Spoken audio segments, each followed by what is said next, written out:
संगमनेर तालुक्याच्या पठार भागातील सावरगाव घुले येथे राष्ट्रवादी शरदचंद्र पवार पक्षाचे तालुका अध्यक्ष चंद्रकांत घुले यांचे वडील लाडूजी सतुजी घुले यांचा अभिष्टचिंतन सोहळा व शेतकरी मेळावा रविवार दिनांक 26 ऑक्टोबर रोजी संसदरत्न खासदार सुप्रिया सुळे यांच्या शुभ हस्ते मोठ्या उत्साहात पार पडला। या कार्यक्रमाच्या अध्यक्षस्थानी माजी मंत्री बाळासाहेब थोरात होते। खंडोबा महाराज मंदिर प्रांगणात पार पडलेल्या या सोहळ्यावेळी खासदार भाऊसाहेब वाकचौरे, राष्ट्रवादीचे जिल्हाध्यक्ष संदीप वरपे, जयश्रीताई थोरात, अमित भांगरे, नानजीबाई ठक्कर, गणपतराव महाले, रामकृष्ण महाराज लहवितकर यांसह आदी मान्यवर उपस्थित होते। सर्व मान्यवरांच्या हस्ते लाडूजी घुले यांचा अभिष्टचिंतन सोहळा यावेळी पार पडला। कार्यक्रमस्थळी मान्यवरांचे पारंपरिक वाद्याच्या गजरात आणि महिलांच्या लेझिमच्या ठेक्यात भव्य स्वागत करण्यात आले। चंद्रकांत घुले यांनी कार्यक्रमाचे प्रास्ताविक करत उपस्थितांचे स्वागत केले। यावेळी विविध मान्यवरांनी मनोगत व्यक्त करून लाडूजी घुले यांना अभिष्टचिंतनानिमित्त शुभेच्छा दिल्या। ज्या व्यक्तिमत्वाकडून मला माणूस तत्वाचं सूत्र, मंत्र आणि तंत्र उमगलं, असे माझे वडील लाडूजी सतुजी घुले पाटील यांचा अभिष्टचिंतन सोहळा आणि त्या सोहळ्याच्या अनुषंगानं माझ्या बळीराजाच्या, माझ्या शेतकऱ्याच्या प्रश्नाचं काही चिंतन व्हावं यासाठी आयोजित केलेल्या या शेतकरी मेळाव्याच्या कार्यक्रमाचे अध्यक्ष, राष्ट्रीय काँग्रेस कार्यकारिणीचे सदस्य, आपल्या अत्यंत संयमी सृजनशील नेतृत्वाने ज्यांनी संगमनेर तालुक्याची राज्याच्या आणि देशाच्या राजकीय आणि सामाजिक पटलावर प्रतिमा उंच करण्याचं काम केलं, असं लोकाभिमुख लोकनेतृत्व आदरणीय बाळासाहेबजी थोरात साहेब आजच्या कार्यक्रमाच्या प्रमुख अतिथी आणि त्यांच्या शुभ हस्ते हा कार्यक्रम संपन्न होतोय। अशा महाराष्ट्राच्या रणरागिणी राज्याच्या आणि देशाच्या सामाजिक, राजकीय आणि आर्थिक संक्रमणाच्या काळामध्ये महाराष्ट्राचा बुलंद आवाज ज्यांनी दिल्लीच्या तख्तावर गाजवण्याचं काम ज्यांनी त्या ठिकाणी केलं, अशा संसदरत्न आणि आमचं सर्वांचं लाडकं नेतृत्व आदरणीय खासदार सुप्रियाताई सुळे आजच्या या कार्यक्रमाच्या अनुषंगानं माझ्या वडिलांना आशीर्वाद देण्यासाठी उपस्थित असलेले रामकृष्ण महाराज लहवितकर, नानजीबाई खिमजीबाई ठक्कर, गणपतरावजी महाले साहेब, अमितजी भांगरे, युवा नेतृत्व,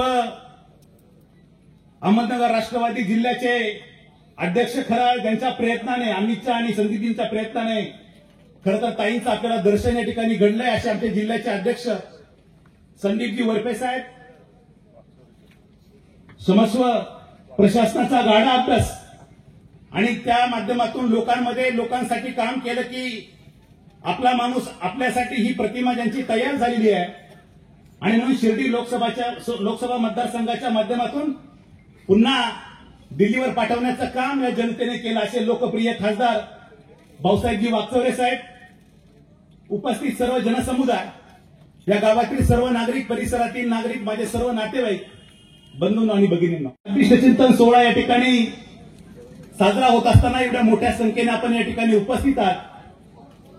ताई वडिलांनी 32 वर्ष पोलीस पाटीलकी त्या ठिकाणी केली, तशा अर्थाने पोलीस पाटीलकी परंपरेने आली, परंतु त्यांच्या काळामध्ये पुन्हा निवड समिती प्रांत लेवलला गठीत झाली होती।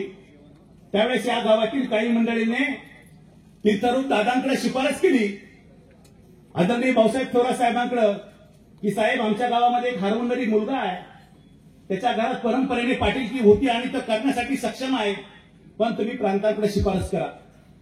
स्वर्गीय लक्ष्मण मतरवा घुले यांनी दादांना आग्रह केला आणि दादांनी लगेच तत्कालीन प्रांत असणारे भेंडे साहेबांना सांगितलं की मला असं वाटतं या पोरामध्ये काही चांगले गुण आहेत, यांना पोलीस पाटीलकी जबाबदारी द्या। 80चं दशक, 90चं दशक त्या कालखंडामधलं खरं तर त्या काळामध्ये प्रचंड अज्ञान, प्रचंड गैरसमज, बांधावरचे भांडणं, भाऊबंदकीचे भांडणं, हमरा तुमरी, यातून प्रचंड भांडणं शिकेला पोचायचे।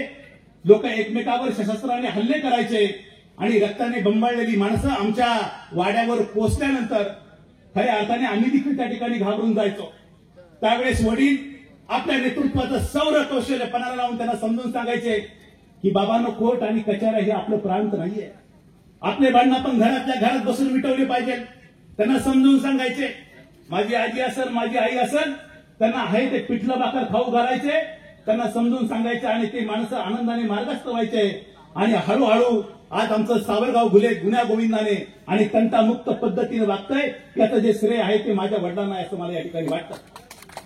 काही 1996 ला एक घटना झाली. त्या काळामध्ये आमच्या परिसरामध्ये एकमेव बाळेश्वर माध्यमिक विद्यालय होतं. आदरणीय थोरात साहेबांना माहित आहे. खूप मुलं इथून शाळेत विद्यालयाला सावळे पठारला जायची.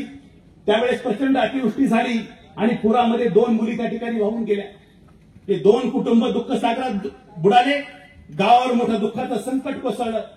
सगळी लोक हळहळली आणि मग माझ्या वडिलांनी लाडपाटलांनी विचार केला की मी या गावचा पाटील आहे, या गावचा प्रमुख आहे, तर माझ्या गावामध्ये जर मी काही सुमंगड्यांना बरोबर घेतलं, मग त्यावेळेचे राघू जाधव सर असतील, स्वर्गीय ऍडव्होकेट PM घुले साहेब असेल, आमचे दत्तात्रय लक्ष्मण घुले असतील, या पोरांना सांगितलं की पोरांना तुम्ही नोकरी आणि व्यवसाय करताय, तुम्ही एकत्र या आणि या गावामध्ये हायस्कूल काढा. गावातल्या गावात मिटिंग झाली. स्थानिक स्वराज्य संस्थेची निर्मिती झाली. त्यातून शारदा विद्यालय या ठिकाणी सुरू झालं. सांगण्याचं तात्पर्य असं की त्यावेळेस आमचं कुटुंब कर्जामध्ये होतं. सोसायटीचं कर्ज होतं, नॅशनलाइज बँकेचं कर्ज होतं. त्यावेळेस गावकऱ्यांनी आग्रह केला की पाटील तुमच्या गावचा एक जुना वाडा आहे. काही माझे नातेवाईक मंडळी म्हणायचे त्या वाड्याचे सागाचे लाकडं विकून टाका आणि पाटील तुमचं कर्ज मुक्त करून घ्या.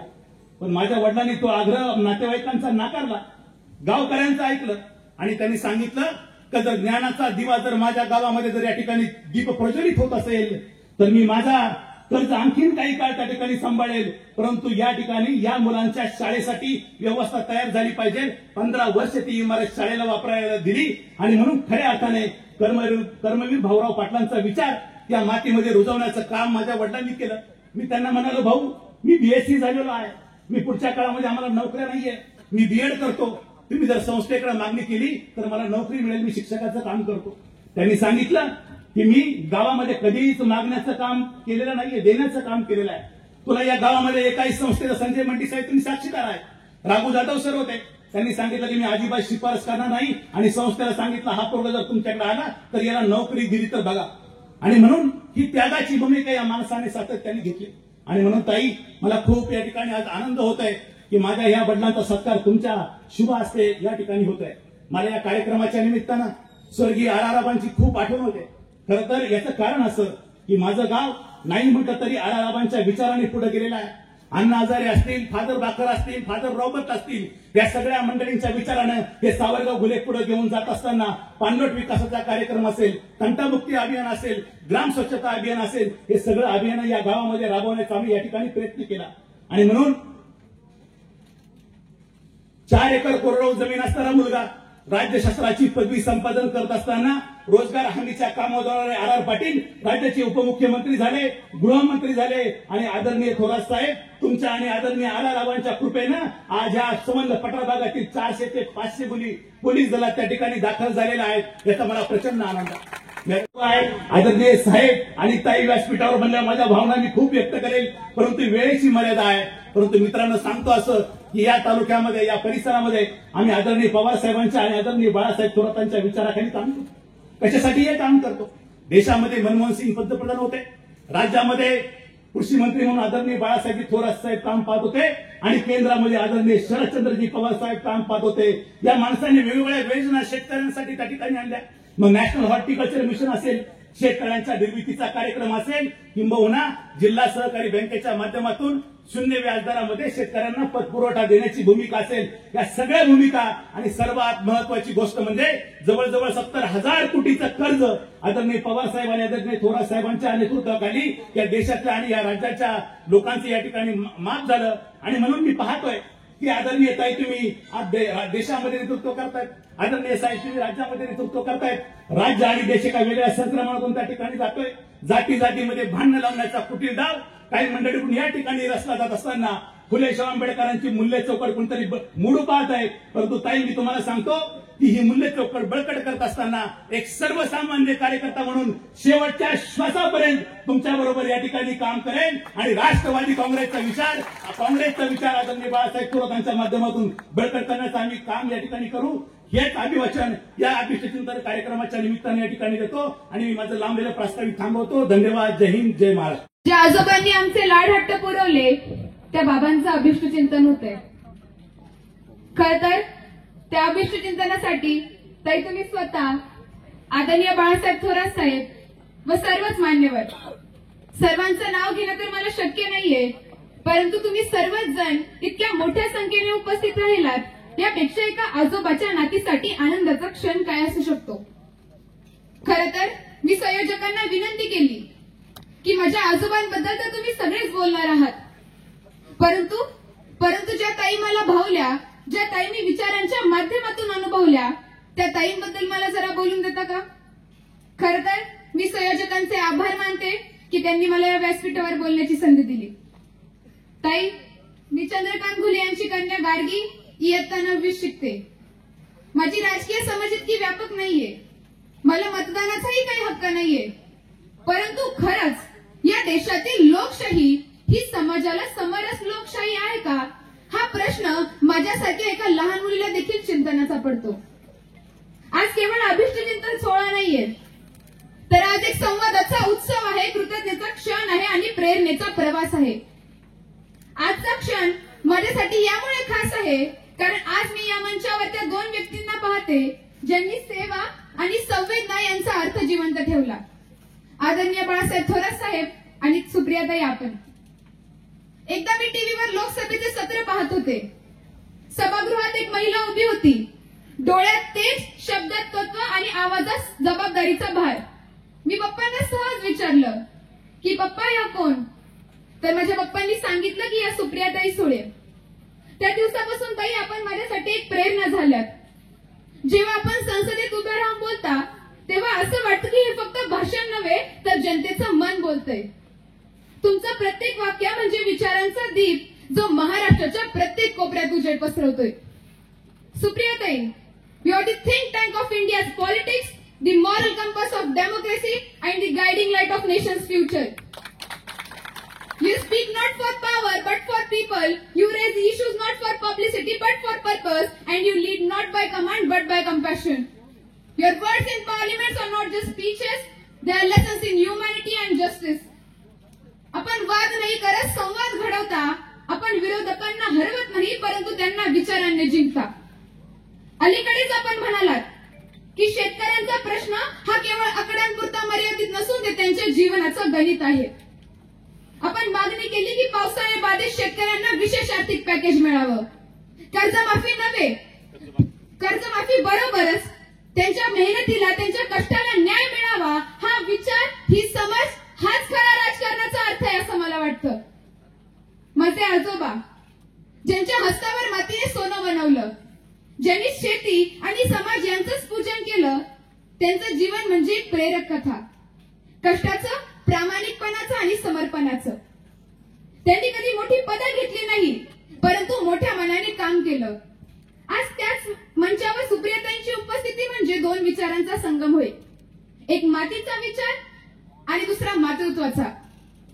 And I would just like to say that both of you, my grandfather and Supriyatai, believe that leadership is not a position, it's a purpose, not a title but a trust. You both live for people, not about them.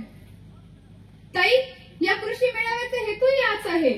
शेतकऱ्यांना आवाज देणं, त्यांच्या समस्यांवर उपाय शोधणं आणि त्यांना नव्या तंत्रज्ञानाशी जोडणं. आपण नेहमी म्हणता की शेतकरी मजबूत असेल तर देश मजबूत होईल. हा विचार प्रत्येक तरुणाच्या मनात रुजवणं ही आजच्या काळाची गरज आहे. ताई, your journey reminds every girl in this country that politics can be pure, leadership can be graceful, and power can be used for people, not for pride. Because you are not just a leader, you are an emotion, not just the daughter of Sharad Chandra Pawar Saheb, but the daughter of entire nation. आज आपण सर्वजण एका अशा सणाचे साक्षीदार आहात जिथे समाजसेवा, विचार आणि कृतज्ञता एकत्र आली आहे. मी पुन्हा एकदा सर्व मान्यवरांचे व उपस्थित पाहुण्यांचे धन्यवाद मानते की त्यांनी आपला मौल्यवान वेळ काढून या कार्यक्रमास उपस्थिती दिली व कार्यक्रमाची शोभा वाढवली. धन्यवाद. जय हिंद, जय महाराष्ट्र. आज चंद्रकांत आणि नितीन दादांच्या आग्रहास आणि आपण आज इथे या अतिशय सुंदर आणि घरगुती अशा कार्यक्रमाच्या निमित्ताने जमलेलो. बाळासाहेबांचं भाषण ऐकत होते आणि बाळासाहेब एक गोष्ट त्यांच्या भाषणात म्हणाले की भाग्य असं त्या माणसाचं असतं त्याचा मुलगा किंवा मुलगी हे आपल्यापेक्षा जास्त कर्तृत्वान निघतं. आणि मला वाटतं ह्या कुटुंबाचं तुमच्या आयुष्याचं सगळ्यात महत्वाची गोष्ट म्हणजे चंद्रकांत आणि नितीन हे एवढे जबाबदार तुमचे दोन्ही सुपुत्रांनी तुमच्या मुली आणि तुमची नात गाळती. मला असं वाटतं आपल्या मुलांचं यशामध्ये आनंद असतोच, पण आपली नातवंड जेव्हा त्याच्याहून जास्ती यशस्वी होतात मला असं वाटतं त्याच्यापेक्षा गोड आनंद आणि आयुष्याचं सार्थक झालेलं. मला वाटतं जे बाळासाहेब म्हणले खरीच गोष्ट आहे की तुम्ही नक्कीच काहीतरी चांगलं केलंय आणि जे संस्कार तुम्ही तुमच्या मुलांना दिले, कारण यश अपयश हे प्रत्येकाच्या आयुष्यात येत असतं, पण आपल्या मुलांना आपल्यापेक्षा जास्त यश जर मिळालं तर तो आनंद जास्त असतो. आणि तुमच्या दोघांच्या कष्टाने कर्तृत्वाने आज ह्या कुटुंब त्या मुलीची भाषण मी आता विचारलं की गार्गी कुठल्या शाळेत जाते तर ती आपल्या जयाताईच्या शाळेत जाते. आणि मी जयाला म्हणाले की तिचं भाषण कुणी लिहिलंय, कुठल्या शिक्षकांनी लिहिलंय का काय. मी तिला विचारलं तर ती म्हणजे मी स्वतःच लिहिलंय. मला वाटतं गार्गीसाठी जोरदार टाळ्या वाजल्या. आणि ती एका भाषेत नाही 2 भाषांमध्ये भाषण केलं. ती इंग्रजीमध्येही बोलली आणि ती मराठीतही बोलली. मला अभिमान एका गोष्टीचा आहे. आता पुढच्या वेळेस आपण जेव्हा येऊ तेव्हा मला हिंदी भाषा पण ऐकायची. त्याचं कारण असं की आईवर प्रेम करायचंच असतं पण मावशीवरही करायला काही हरकत नाही. आणि या पुढेच्या पिढीमध्ये आणि जितक्या चांगली जास्त भाषा होती तितक्या भाषा या मुलांना पुढचं जग जे बदलत चाललं. म्हणजे मी आता इथे बसल्या बसल्या विचार करत होते की या गावामध्ये इंटरनेट आहे, त्याच्यामुळे आज वर्तमानपत्र पण मी वाचलं. या वर्तमानपत्रात सगळ्यात दुनियाभरच्या भाषा सगळ्या माहिती आहे. आणि ह्या देशातला जो शेतकरी आहे ना तो अतिशय हुशार आहे. मी आज येताना बाळासाहेबांचा कारखाना बघून आले आणि मला माळेगाव साखर कारखान्याला एकदा मी गेलेली ती गोष्ट मला खूप वर्षाने खरं तर आठवली. मी माळेगाव साखर कारखान्याच्या अॅन्युअल मीटिंग असते ना त्याला गेले होते आणि तिथले एक असेच फार कमी लोक राहिले. मला आनंद वाटला की अजून आपल्या नगर जिल्ह्यात अजून पांढरी टोपी आहे जीवन. त्याचा मला सार्थ अभिमान. पायजमा आहे आणि टोपी आहे. तशी माझ्याही लोकसभा मतदारसंघात ज्याचा उल्लेख बाळासाहेबांनी केला भोर वेल्ला मुळशीमध्ये अजूनही पायजमावाला कडक आणि कडक टोपी घालणारा शेतकरी आजही आहे आणि त्याला अभिमान आहे त्या टोपीचा.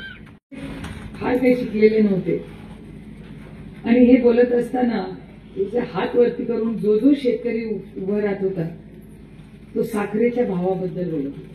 आणि नुसत्या महाराष्ट्रातला नाही परदेशातल्या भावामुळे आम्हाला इतकं मिळालं पाहिजे हे तो वाद घालत होता मॅनेजमेंट बरोबर.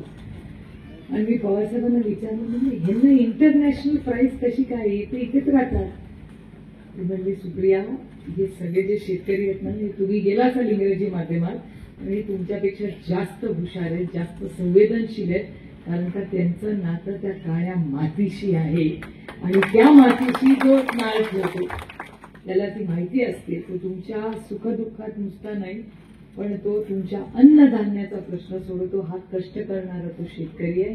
हा देश कितीही प्रगती झाली, कितीही नवीन रस्ते झाले, कितीही झालं सगळ्याचा सोंग घेता येतं पण अन्नाचं घेता येत नाही आणि पैशाचं घेता येत नाही. आणि त्याच्यामुळे शेतकऱ्यांच्या गावात आज इथे आलोय, या कष्ट करणाऱ्यांच्या गावात आज चंद्रकांत भाऊ तुमच्यामुळे येण्याचा योग आला.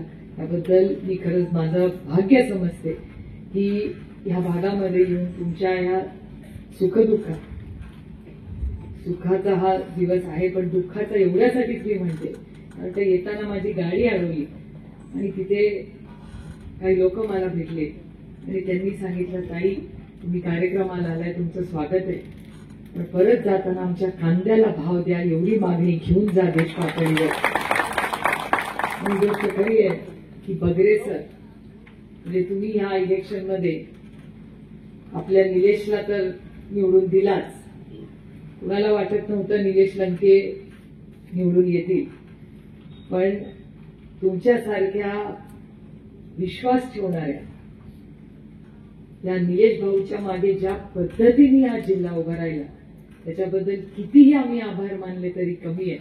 त्याचं कारण असं, ह्यावेळी आम्हीचं खातं उघडं का नाही याची परिस्थिती वाईट होती. लोकसभेला माझ्याकडे तर चिन्हही नव्हतं. अमोल कोल्हे आणि मी विचार करायचो की कुठल्या चिन्हावर उभं राहायचं. आणि मग अमोलदादांनी अमोलदादा म्हणला, ताई असं करा, तुम्ही कबशी घ्या. म्हणजे कबशी घेऊ, काय करू? म्हणजे कबशी सगळ्यांना माहिती असते, चिन्ह लवकर पोचेल, तुम्ही कबशी घ्या. म्हणलं तुम्ही काय घेणार? म्हणजे दुसरं चांगलं आहे कपाट, तुम्ही कपाट किंवा पंखा घेतो आणि तुम्ही कबशी घ्या. मग आमचं ठरलं. पण त्या मिनिटे काय आपला पांडुरंगाची इच्छा, कारण ते इलेक्शन कमिशनचं आमच्यावर विशेष प्रेम आहे, त्याच्यामुळे ते काय फार आमच्याशी गोड वागत नाही किंवा त्या संविधानाच्या चौकटीत पण वागत नाही. गोड तर सोडाच.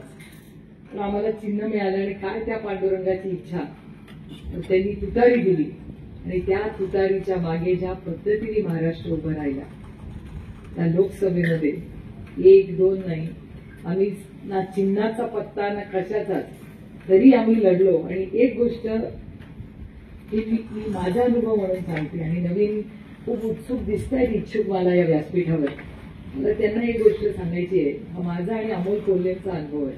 सगळी आमच्या विरोधात होती. सत्ता आमच्या विरोधात, जिल्हा परिषद आमच्या विरोधात, पंचायत समिती आमच्या विरोधात, पालकमंत्री आमच्या विरोधात, दूध संघ आमच्या विरोधात, साखर कारखाना आमच्या विरोधात, सरपंच आमच्या विरोधात. कोण बाजूनी हे सोडूनच द्या.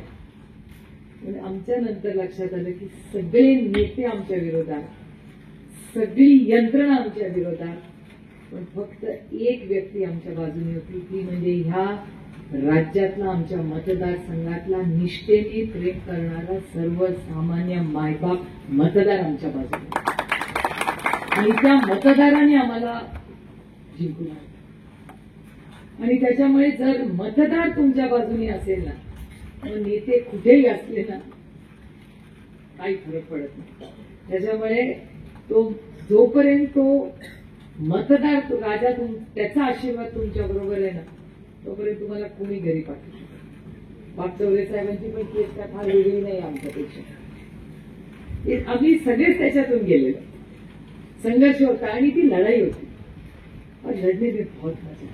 मी आता जयाला गाडीत सांगत होते, आपण कशाला करता, म्हटलं ना आता लढायची सवय लागली. एखाद्या दिवशी लढाई नाही केली तर असं वाटतं, अरे बापरे आजचा काही दिवस जगलोच नाही वाटत. आणि खरं तर मी सत्ताधाऱ्यांचे जाहीर आभार मानले पाहिजे.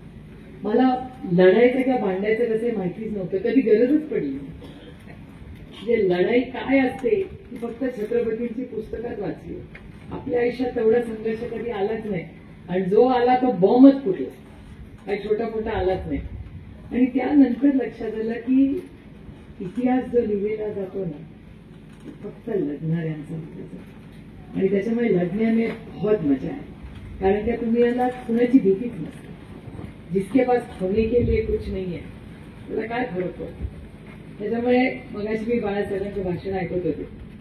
बाळासाहेब विचारांबद्दल बोलत आणि माझा हा जो पुरोगामी विचाराबद्दल बाळासाहेब बोलत होते. आणि मी विचार करतो की मी 21व्या शतकातली शिकलेली इंग्रजी माध्यमातली मुलगी आहे. म्हणजे दुर्दैव आहे की 21व्या शतकात जिथे माणूस चंद्रावर जायची चर्चा करतोय, तिथे आज आपण जाती धर्मात अडकलेलो आहोत. माझी श्रद्धा माझ्या पांडुरंगावर प्रचंड आहे. शिर्डी काय फार इथून लांब नाही. श्रद्धा आणि सबूर अवघड आहे. सोपं आहे म्हणणार, श्रद्धा तर सोपी आहे, पण सबूर ही अवघड आहे. आणि ती आयुष्यात माणसाला शिकवते कधी, जे मी शिकते आता. त्यामुळे मी नेहमी जेव्हा साईबाबांचा बद्दल विचार करते तेव्हा म्हणते श्रद्धा आणि सबुरी. सबुरी में बहुत मजा आहे आणि कमी बोलण्यात आणि मजा आहे. काही लोक बोलत राहतात, काही लोकांचं आमच्यावर विशेष प्रेम आहे, ते वन वे बोलत राहतात. मला मगाशी जयानी आम्ही सांगत होते गाडीत, मी आणि संदीप भाऊ गाडीत बसलो होतो. संदीप भाऊनं म्हणलं काय तुमच्या जिल्ह्यातल्या लोकांचं आमच्यावर खूप प्रेम आहे. तर मी म्हणलं काय मग, म्हटलं त्यांचं विशेष प्रेम आहे. ती गाडी वन वे चालत असते, ते आमच्यावर टीका करत राहतात, आम्ही कधी उत्तर देतच नाही. कारण का मला त्याची गरजच वाटत नाही. प्रत्येक आरेला कार्य म्हणणं गरजेचंच नसतं. कारण का काळात त्या कार्याला उत्तर असतं, त्याला जबाब देणं आहे. सोनार की एक वक्त आहे का मला तर कधीच घाई नसते आणि आपण साईबाबांशी बघतो त्यामुळे सबुरीच विचार आणि सत्ता आणि विरोधी विरोधात बसण्यात पण खूप मजा आहे. मी तर विचार करते की मी आता जर सत्तेत असते तर मी काय भाषण केलं, मी तुम्हाला इथे येऊन काय बोलले असते. तुम्ही विचार करा. म्हणजे मी विचार करतो ते रामकृष्ण हरिबाई माझ्या पांडुरंगाची इच्छा मी विरोधात आहे. कारण का मला नाही त्या शेतकऱ्याच्या दुःखामध्ये त्याच्या अश्रूमध्ये सहभागी व्हायचं, मला त्याच्या आनंदात सहभागी व्हायचं, त्याच्या दुःखात नाही. आज कांद्याचा भाव काय आहे मला अजूनही आठवत होतो दिवस. बागचौरे साहेब आपण पार्लमेंटमध्ये होता मला वाटतं तेव्हा आदरणीय पवार साहेब शेती मंत्री होते. भारतीय जनता पक्षाचे सगळे नेते कांद्याचा माळा घालून आले होते संसदेत आणि म्हणले शरद पवार हाय हाय, शरद पवार हाय हाय. शांत. तुम्हाला माहितीये पवार साहेब चेहऱ्यावरची एक लाईन पण देतो, शांत बसतो. काय म्हणतोय काय उत्तर देणार आहे. आणि पवार साहेबांनी उत्तर दिलं की तुम्ही माझी कितीही हाय हाय करा, कांद्याचा भाव तेव्हा वाढला होता, मी पडू देणार नाही. कितीही तुम्ही माझा विरोध करा, पण कांद्याला जो भाव मिळतोय तो भाव मिळालाच पाहिजे. आणि लागतो किती हो कांदा माणसाला मला सांगा. स्वयंपाकघरामध्ये किती कांदा लागतो, एवढा तर लागतो ना. तो जर जरा त्याला चांगला भाव मिळाला, कोण आहे कांद्याचा शेतकरी? तो 100 एकरवाला नाहीये. तो जाती छोटी ज्याची कमी जमीन असते, कमी पाणी असतं, तो कष्ट करणार तोच असता ना कांद्याचा शेतकरी. मग त्याला जर 2 पैसे मिळाले तर काय अडचण आहे. असे 50 पैसे भाव नाही आहे त्या कांद्याला. केळी काय परिस्थिती आहे केळीची.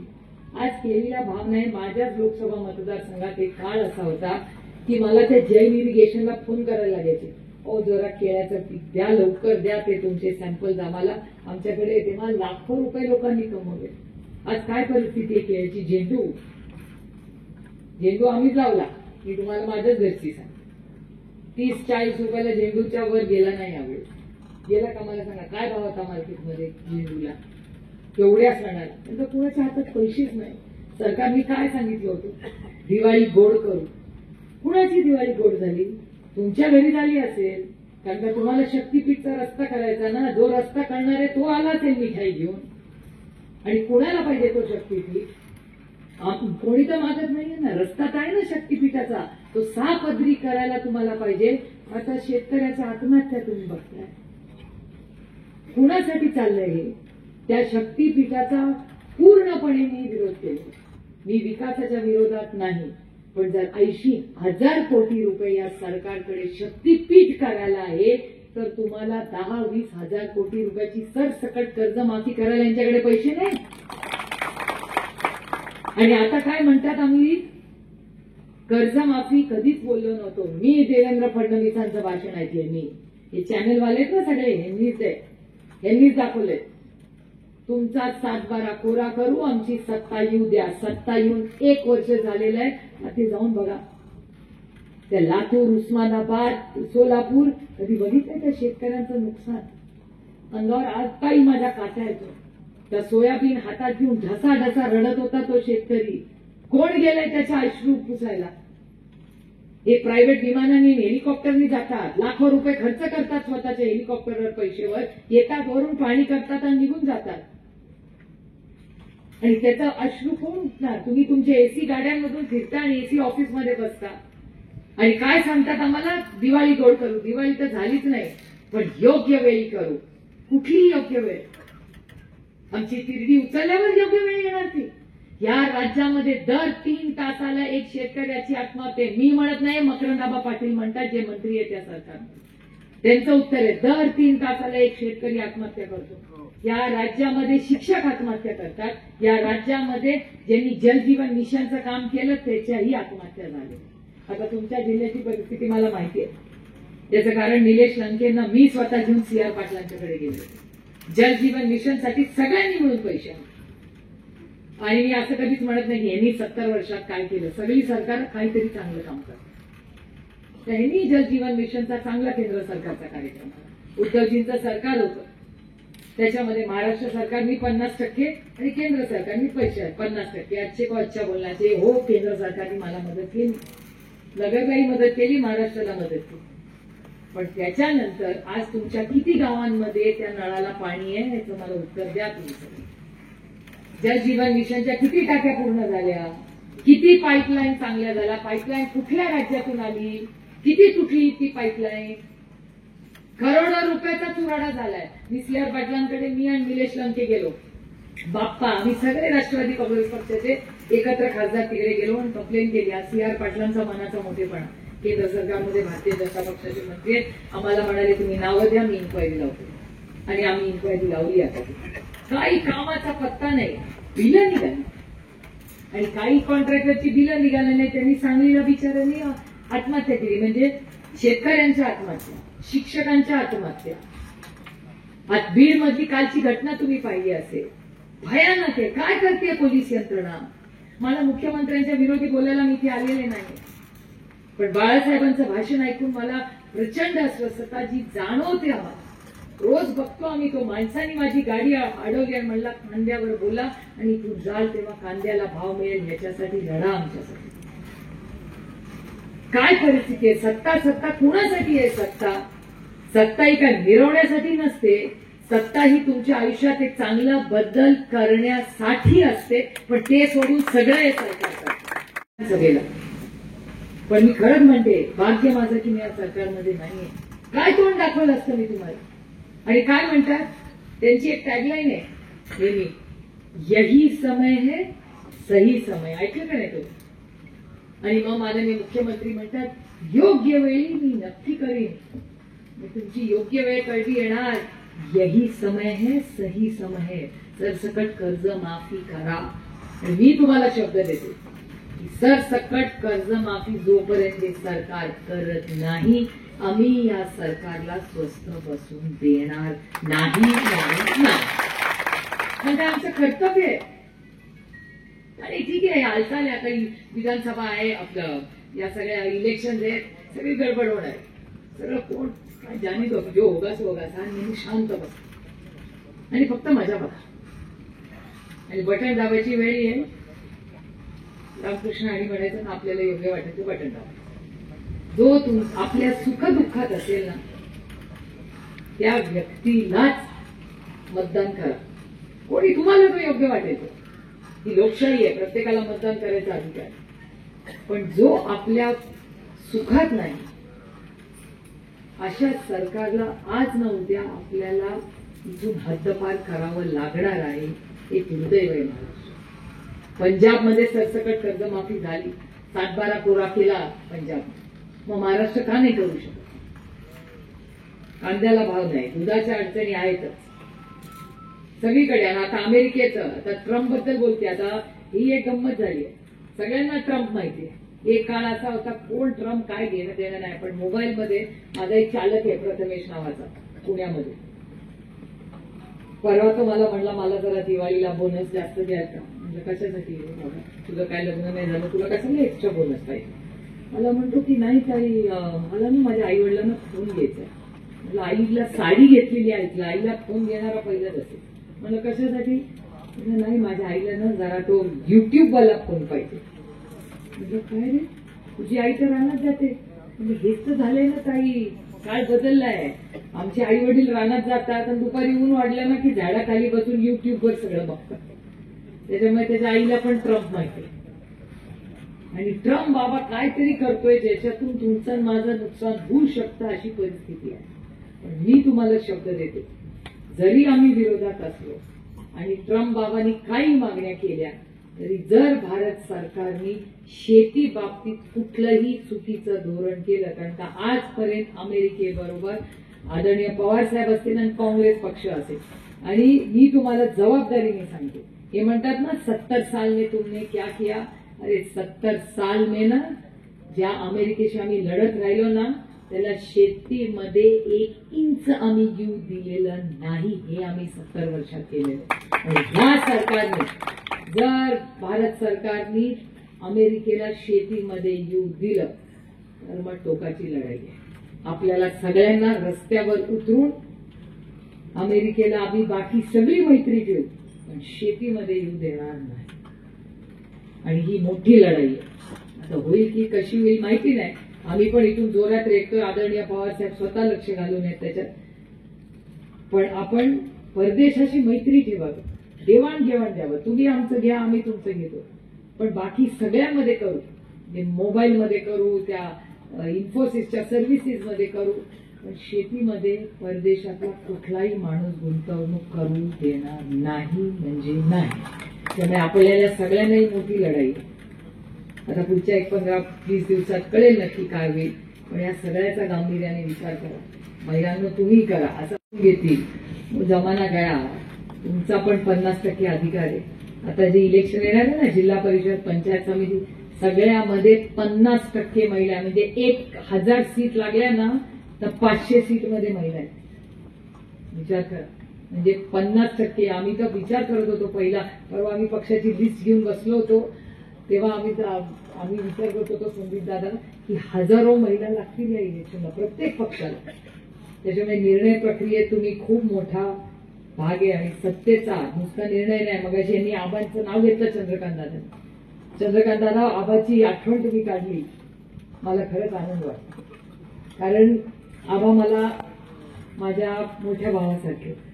आजही ज्या दिवशी आबा गेले, आबाला शेवटचा श्वास घेताना डॉक्टर सोडून कोण होतं? मी होतो. बाकी कोणी नव्हतं आयसीयू.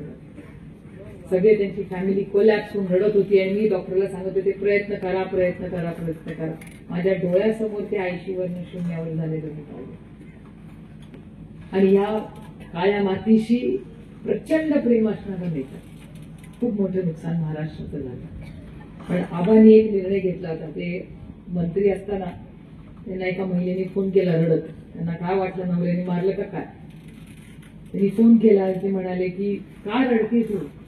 ते म्हणले घरात अडचण झाली, नवरा मारतो का, काय प्रॉब्लेम आहे? ती म्हणली नाही, माझा नवरा पंचायत समितीत आहे, तो मला फार त्रास देतो. तुझ्या नवऱ्याचं काय काम तिकडे? म्हणजे ऐकतच नाही, रोज येतो माझ्याबरोबर, जातो माझ्याबरोबर. मग आबांनी निर्णय घेतला की आज नंतर जिल्हा परिषद, पंचायत समिती, सरपंच कुठल्याही मीटिंगला नवरा जाणार नाही, महिलाच जाईल आणि तीच निर्णय घेईल. तो निर्णय आर पाटलांनी घेतला. आमच्या महिला भगिनी निर्णय प्रक्रियेत येईल. आहेत पुढे एसपी असतात. एसपी म्हणजे शरद पवार नाही, एसपी म्हणजे सरपंचपती. कधी कधी गावात गेलं ना की माझ्या मतदारसंघात अमित गेले ना मी, की आधी माझा नोट असते की या गावात चाललोय आणि हा सरपंच आहे, ही महिला आहे. मी तिथे गेल्यावर एक पुरुष उभा राहतो आणि म्हटलं नमस्कार ताई, तुमचं स्वागत आहे. सरपंच कुठे? मीच आहे ना सरपंच. गाडीचं नाव तर लिहिलं होतं महिलेचं, हा बाबा का पुढे पुढे करतो. तुम्ही म्हणायला मग मी पीएला विचारते की ते नोट कुठे आहे? ते सांगतो नाही ताई महिलाच आहे. आमचा कोडवर्ड आहे एसपी. तुम्हाला हळूच येऊन पीए म्हणतो ताई एसपी. मी त्याला विचारते त्याचा पण सन्मान आहे ना, त्याला प्रेमाने विचारते पण सरपंच तुम्ही आहात का तुमच्या मिसेस? नाही तीच आहे, पण मीच सगळं बघतो. म्हटलं ती कुठे? ती घरी आहे ना. तो बोला यायचं, माझ्या शेजारी बसायचं कार्यक्रम आणि माझ्या आधी भाषण करायचं.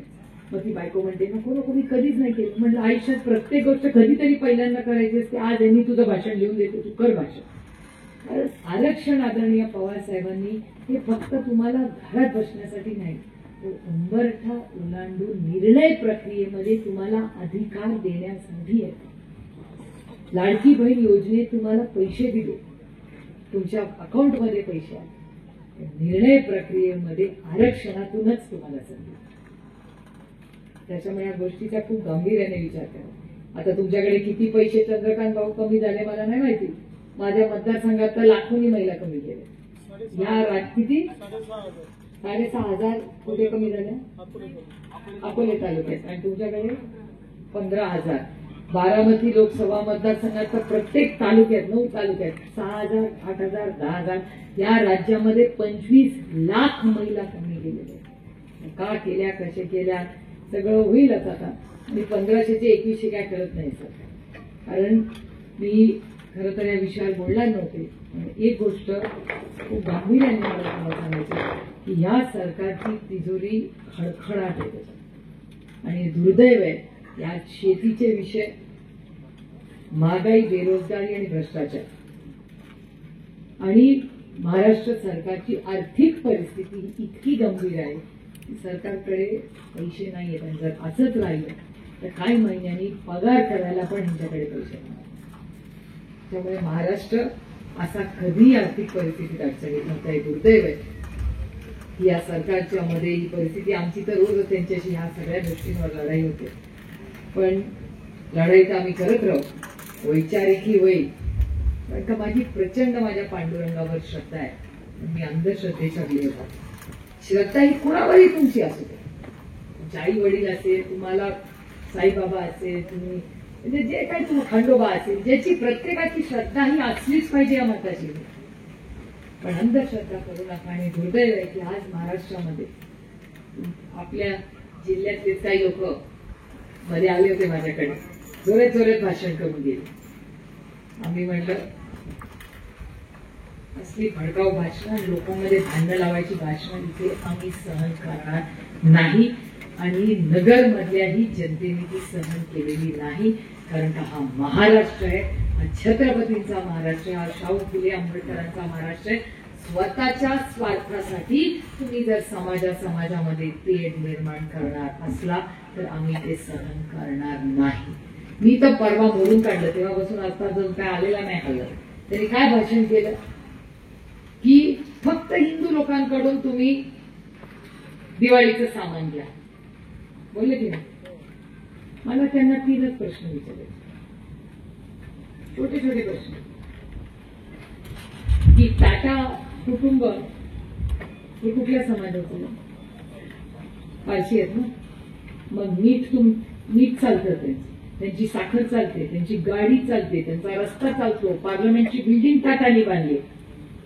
मग त्यांच्याकडून घ्यायचं का नाही सामान? टाटांकडून कंपनीचं घ्यायचं का नाही? मग बरोबर. त्याच्यानंतर इंजेक्शन घेतलं ना कोविडमध्ये सगळ्यांनी, सिरमच्या मालकाचं नाव काय? पुनावाला कोण आहे? पुनाला कोण आहे? इंजेक्शन नाही घ्यायचं का घ्यायचं आता? म्हणजे टाटाचं सगळं सामान घेतलं की नाही दिवाळीत आपण? त्याच्यानंतर सिरम इन्स्टिट्यूटचं इंजेक्शन घेतलं का नाही? त्याच्यानंतर सिप्ला नावाची कंपनीचं औषध खातं का नाही? सिप्ला. सिप्लाच्या मालकाचं नाव काय? युकू हमीद. काय नाव? युकू हमीद. मग दिवाळीचे 4 दिवस सिप्लाच्या गोळ्या नाही घेतल्या का कोणी? हा विचारच गुरसाटलेला आहे. आणि त्यांना असं वाटतं की हे चालणार आहे. पुरोगामी महाराष्ट्र असली भाषणं खपवून घेणार नाही. मी तर खपवूनच घेणार नाही. माझ्या मतदारसंघात एकदा आले आणि मी जाहीरपणे बोललेले, मी राहुल कुल भारतीय जनता पक्षात आहेत. मी त्यांना फोन केला, मी म्हणजे जाहीर आभार मानते. मी राहुलला फोन केला, म्हटलं राहुल बाबा येतोय आपल्या मतदारसंघात, तिथे आपल्याकडे दगडफेक झाली, त्याच्यामुळे मला आत्ताच आवड. मला काही काळजी करू नका, आपण मिळून आपल्या मतदारसंघासाठी एकत्र राहू. आपल्या लोकांचं नुकसान होणार नाही. तुम्हाला माहिती आहे नुकसान त्यांचं नाही होत, ते मोठ्या गाड्यातच जातात. तो बाला बलुतेदार आहे ना, त्या बिचाऱ्या कटिंग करणाऱ्याचं दुकान मोडलं, भाजीवाल्याचं उद्ध्वस्त झालं आयुष्य. त्याच्यानंतर तिथे जी छोटी छोटी दुकानं आहेत ना, ते सगळ्यांची दुकानं फोडली तिथे वरवंड आणि पाटाची. काय आणि यांचं कर्तृत्व येऊन आमच्या मतदारसंघात भाषण करत असतं. नाही चले. माझ्या मतदारसंघात परत येऊन अशी भडकाव भाषणं केली ना, घाट माझ्याशीच आहे. माझा मतदारसंघ सुरू होतो ना, तिथेच आडवी उभे राहून ते बघतो कसं येते माझ्याकडे. नाही चलेगा याचा. आम्हाला अभिमान आहे आम्ही भारतीय असण्याचा. अरे साजे जहा से अच्छा हिंदुस्तान हमारा ना. मग कशाला आम्हाला जातीमध्ये अडकवत आहे, भेद करताय? इथे माझ्या अश्रू बघा माझ्या शेतकऱ्याचे, त्याच्यावर का नाही भाषण करत?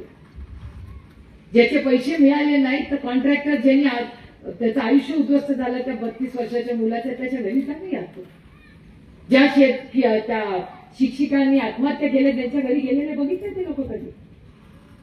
का कुठल्या शेतीमध्ये पाणी जिथे अडचण होतं, सोयाबीनला भाव नव्हता, कांद्याला भाव नव्हता, त्याच्यासाठी आंदोलन केलंय. तुम्ही फक्त तेढ निर्माण करता आणि आमच्या भारताचं नुकसान करता असली भाषण करू. थांबवलं पाहिजे आणि याच्यासाठी कधी ना कधी तुम्हीही बोललं पाहिजे. मी तर बोलतेच, कारण मला हे घुसटलेले विचारच पटत आणि मला विश्वास आहे या भारताच्या आणि महाराष्ट्राच्या मातीवर की 29 मध्ये असल्या लोकांना ना घरी पाठवायचं काम हीच मायबापचं. कारण का आपला देश हा सर्व म्हणजे सगळ्या लोकांना एकत्र घ्या. आम्हाला अभिमान येतो.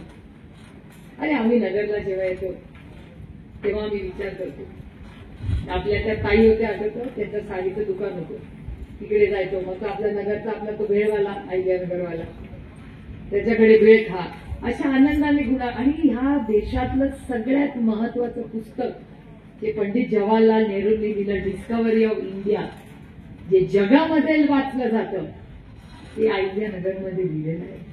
किंवा ते जेलमध्ये होते. ही अहिल्यानगरची ओळख. आणि या बाबाने काय करून ठेवली ओळख, की इथे हिंदूंकडून सामान घेऊ नका. एक बरं झालं त्यांच्या पक्षांनी नोटीस पाठवली त्यांना. आता पुढे नोटीसचं काय झालं मला माहिती नाही. मी तर त्या पक्षाला सांगितलं तर आवडा आहे सगळे लोक आणि पक्षातून काढून टाका. कधीतरी आयुष्यात स्ट्रॉंग डिसिजन घ्यायलाच पाहिजे, कारण का ते राज्याच्या हिताचे नसतात. पण ही दुर्दैवाने महाराष्ट्राची परिस्थिती आहे आणि आपल्याला बदल करावा लागेल आणि करू आपण. मला विश्वास आहे की महाराष्ट्राच्या हितासाठी आपण सगळे एकत्र राहू आणि महाराष्ट्राच्या हितासाठी आपण ह्या सगळ्या कुटुंबांनी जो प्रयत्न केलाय, त्या घुले कुटुंबाचा जो विचार आहे, त्या सगळ्या विचार तुम्ही मगाशी चंद्रकांत दादा तुमच्या भाषणात बोलला की ह्या गावामध्ये कधीच कटुता कुठल्याही समाजात आली नाही, कारण का तुमच्या वडिलांनी सगळ्यांना एकोपा ठेवला. मला असं वाटतं असे अजून लोक, जसे प्रत्येक गाव वाडी वस्तीवर घुले कुटुंब आज आहे.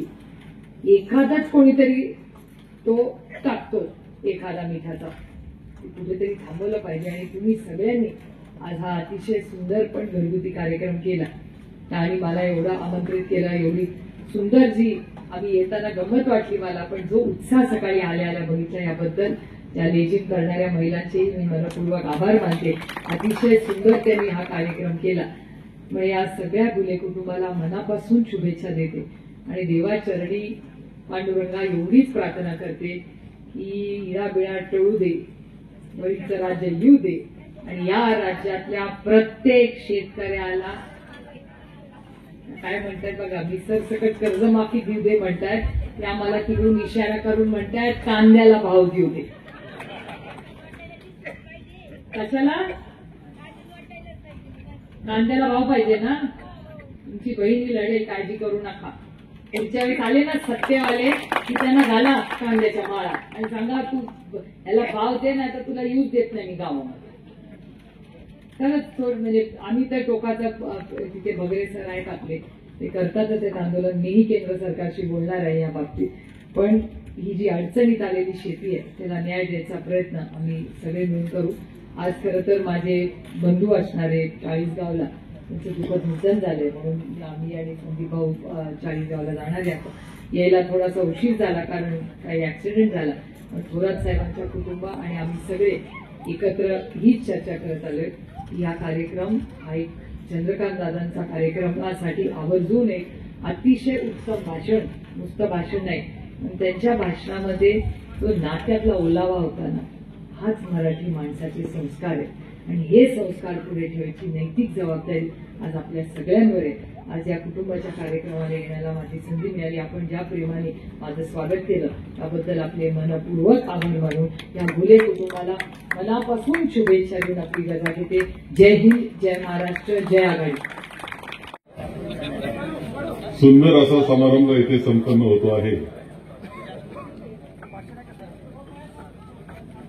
आणि आपल्या या विभागातलं एक ज्येष्ठ व्यक्तिमत्व, एक आदरणीय व्यक्तिमत्व माननीय आदरणीय श्री लाडूजी सतूजी घुले पाटील यांचा अभिष्ट चिंतनाचा हा सोहळा संपन्न होतोय. आपण शेतकरी मंडळी शेतकरी मेळावा सुद्धा या निमित्तानं आयोजित केला गेला. तर म्हणजे सावरगाव घुल्यातला एक सुंदर कार्यक्रम म्हणून कायम नोंद या कार्यक्रमाची राहील आणि या कार्यक्रमासाठी खासदार सुप्रियाताई यांनी प्रवास किती पहाटे सुरू केलाय तुम्हाला माहित नाही. म्हणजे मुंबईवरून आल्या त्या धावपळ करत आल्या आम्हाला वाटलं 10 वाजता पोहोचतील, 9 वाजता संगमनेरला. फार अडचण चंद्रकांतची होऊ नये का संयोजकांची होऊ नये म्हणून आम्ही थोडा टाइमपास केला. आणि इथे येऊन पुन्हा 40 गावाला जायचंय, पुन्हा संभाजीनगरला जाऊन त्यांना विमान पकडायचं. या सगळ्या धावपळीमध्ये कार्यक्रम मात्र नियोजन सुंदर केलं, याच्याकरता कौतुक करतो. मिरवणूक तर एकदम जोरदार झाली. मिरवणूक जोरदार झाली. बऱ्याच काळानंतर हा कार्यक्रम आपण पाहतोय, असा सुंदर कार्यक्रम आपण पाहतोय. हा आमचा सह्याद्रीच्या रांगांमधला आहे. अशा भागाची तुम्हाला सुद्धा ओळख आहे, कारण तुमचे बेल्हा नाही आपला मुळशी, खडकवासला हा सगळा जो आहे, म्हणजे एक मतदारसंघ 3 तालुके, रस्ते अंतर्गत नाहीत. अशा अवस्थेत बाहेरून जायचं, परत आत जायचं, असं करावं लागतं. ताईंचा मतदारसंघ, ताईंनी सुंदर सांभाळलेला मतदारसंघ येतो डोंगर भागाचा. तसा हा परिसर आहे, तर त्याच्यापेक्षा एक थोडा फरक इथं आहे. हा जसं सह्याद्रीच्या रांगांमध्ये आहे, तसा रेन शॅडोमध्ये, पर्जन्य छायेच्या भागामध्ये पाऊस कमी असतो इथं. आता दिवाळीच्या काळात आलं तर हिरवगार दिसतं, काश्मीर वाटतं आपल्याला. काश्मीरपेक्षा कमी नसतं, परंतु तोच उन्हाळा मात्र कठीण असतो. अशा ठिकाणी आपण हा कार्यक्रम आज करतो आहे. नावांमध्ये जात नाही, सर्व मान्यवर इथे उपस्थित आहेत. आणि अशा ह्या परिसरामध्ये काम करत असताना सगळ्यात महत्वाची गोष्ट आहे की इथे एका बाजूला डोंगर भाग आहे, पाण्याचा टंचाई आहे, दुष्काळाचं अनेक वेळा तोंड द्यावं लागतंय. पण माणसं मात्र मनापासून काम करणारे, नितळ मनाची माणसं. जसं खडकातून पाणी नितळ येतं तसं इथली माणसं नितळ आहे. आपसात थोडं भांडत असतील, तू म्हटलं तर ते जुना काळ त्यांनी सांगितलं. खूप मनानं आमचं चांगले कष्टाळू. आणि यामध्ये आणखी एक वैशिष्ट्य असं आहे की सगळ्यात जास्त शिक्षक आपल्या बाळेश्वर विद्यालयामुळं सारोळे पठारच्या इथले माणसं शिकली खूप आणि सगळ्या जगात गेली. आणि सगळ्यात जास्त आदर्श शिक्षकांचे पुरस्कार घेणारी या विभागातली अनेक आहेत. गुरुजी म्हणतो त्यांना. खरं सांगतो, या दरवर्षी नावं येणारच. कधी घुलेचं नाव येणार, कधी फटाकड्यांचं नाव येणार, कधी पोखरकरांचं येणार. हे वैशिष्ट्य या भागात आहे. शिक्षण त्यांनी घेतलं, अत्यंत सुशिक्षित अशा प्रकारचं हा भाग आहे. आणि ह्या भागामध्ये काम करत असताना जी काही माणसं समाजधुरी म्हणून काम केलं, ज्यांनी समाजाला बरोबर ठेवण्याचा प्रयत्न केला, अशी जी पिढी आहे आणि त्यामध्ये नाव घेतलं जातं ते लाडोजी पाटलांचं. त्याला लाड पाटीलच म्हणायचे. खरं लाडोजीचं लाड पाटील झालं.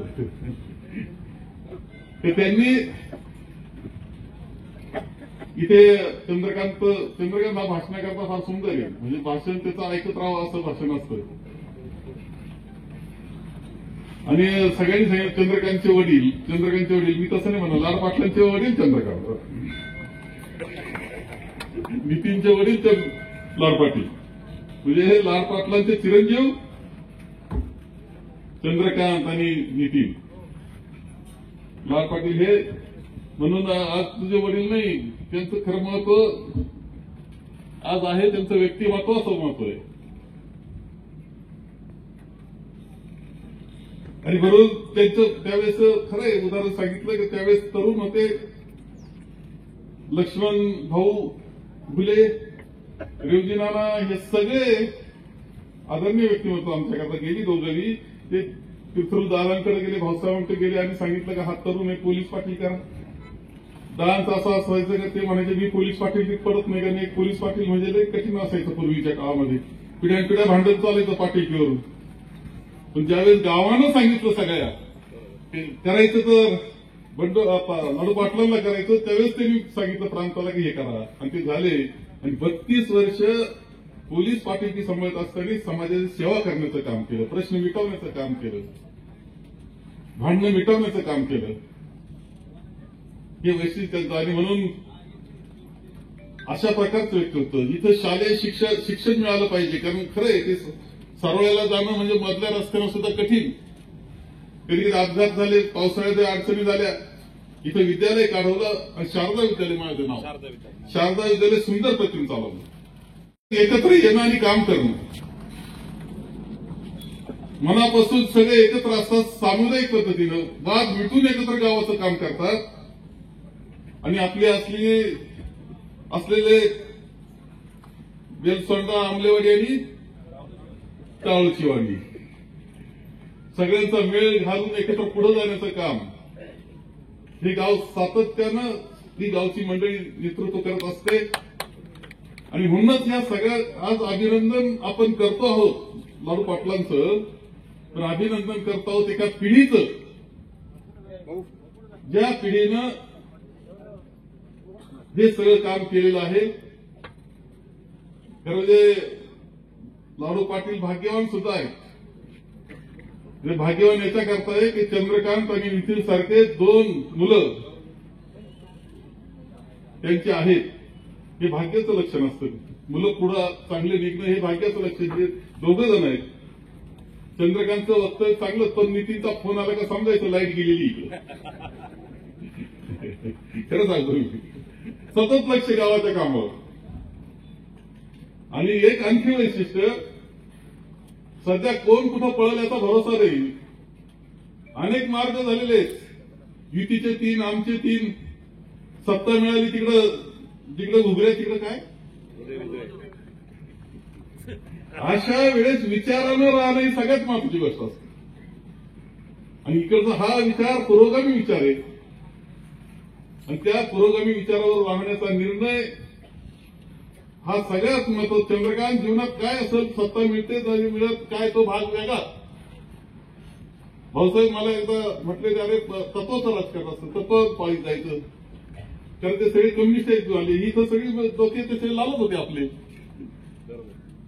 नाव आपण शाहू महाराजांचं घ्यायचं, नाव महात्मा फुलेंचं घ्यायचं, नाव बाबासाहेब आंबेडकरांचं घ्यायचं. आणि मात्र पाठिंबा मात्र त्या जातीवाद्यांना, धर्मवाल्यांना द्यायचा, धर्मांधांना.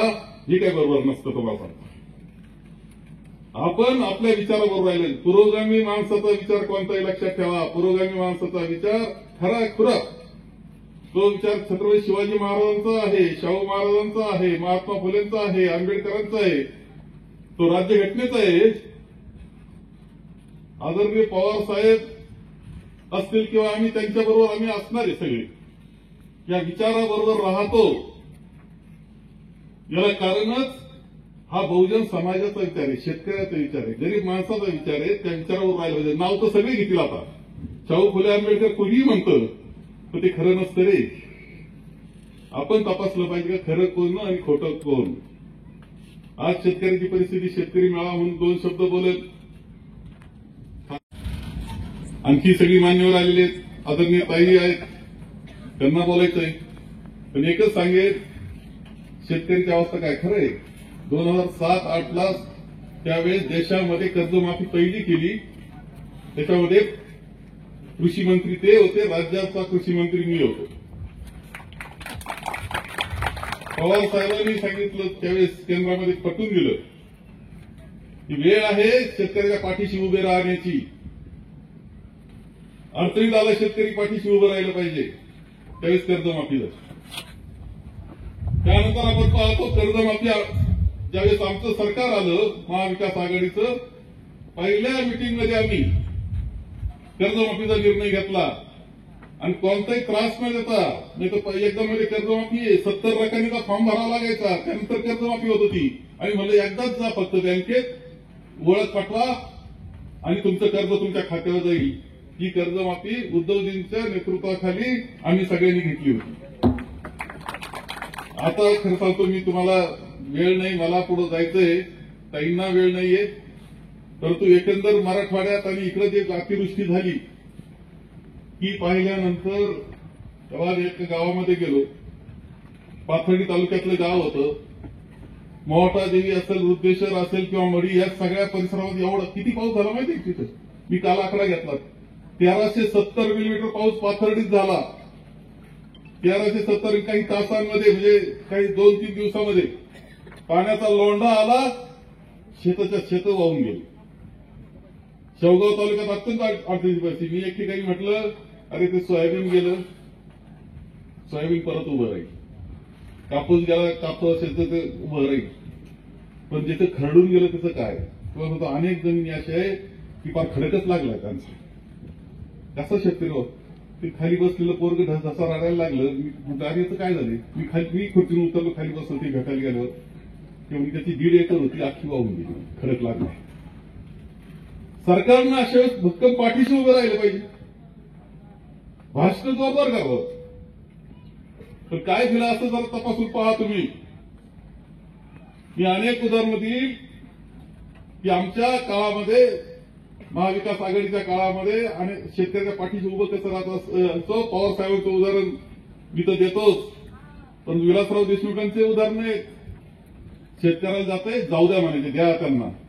5 आणि 6 साली तुमच्याकडे बाजरी, म्हणजे सततच्या पावसानं बाजरी गेलो म्हणून प्रत्येकाला पैसे दिले होते, आठवतं का? आपण थोडं लवकर विसरून जातो. त्या मोबाईलमुळे सारा घोटाळा होऊन राहिलाय. सगळ्यांना पैसे आले होते, कारण विलासराव म्हणते ठीक आहे द्या. अरे आता किती पैसे आले विचारा ना, माहिती घ्या. तिकडे काय अवस्था आहे? ते कापूस जो सडला त्याचे फक्त त्याचं बाहेर तेवढं ते काढायचं, काढते तेवढं तरी होईल का? आता पाठीशी उभं राहणार नाही. इतर मात्र खर्च मात्र जोरदार चाललेले दिसत आहे. हे चित्र आपल्याला महाराष्ट्रामध्ये दिसते. शेतकऱ्याच्या पाठीशी उभं राहण्याची जबाबदारी सरकारची आहे. कर्जमाफी याच काळात झाली पाहिजे. सरकार शेतकऱ्याला पुन्हा उभं केलं पाहिजे, हा खरा संदेश. आणि म्हणून पाटलांचं अभिनंदन आहे, अभिष्ट चिंतन त्यांचं मी करतोय. उभय त्यांना खूप मोठं आयुष्य मिळावं. मुलं तर आपल्या समाज सेवेमध्ये आहे ते चंद्रकांतच्या नितीनच्या रूपानं, याचा आनंद आम्हाला आहे. परंतु या सगळ्या याच्यामध्ये आपण सगळ्यांनी साथ पुढच्या काळामध्ये या चांगल्या कामांच्या पाठीशी राहण्याची करावी, ही सुद्धा अपेक्षा मी या निमित्तानं आपल्या विभागातील सगळ्यांना करतो. आणि पुन्हा एकदा दीर्घायुष्य. खरं माझ्यापेक्षा फक्त 75 कसं म्हटलं मला माहित नाही, परंतु माझ्यापेक्षा 6 महिन्यांनीच लहान. थोडा हिशोब करून घेतला, 75 जुळून घेतलेले तू, त्यामुळे काही हरकत नाही. परंतु योग्य वेळी चांगला सत्कार आनंदानं वातावरणात होतो, याचा आनंद मला निश्चितपणे सगळ्यांना होतो आहे. खूप आयुष्य चांगलं मिळावं, दीर्घायुष्य मिळावं आणि त्या सर्वांच्या जीवनात आनंद निर्माण व्हावा, याकरता शुभेच्छा देतो. 2 शब्द संपवतो मी. या कार्यक्रमाला विविध सामाजिक संस्थांचे पदाधिकारी, महिला, युवक, ग्रामस्थ तसेच पठार भागातील नागरिक मोठ्या संख्येने उपस्थित होते. नवनाथ गाडेकर, गाव पुढारी न्यूज, सावरगाव घुले.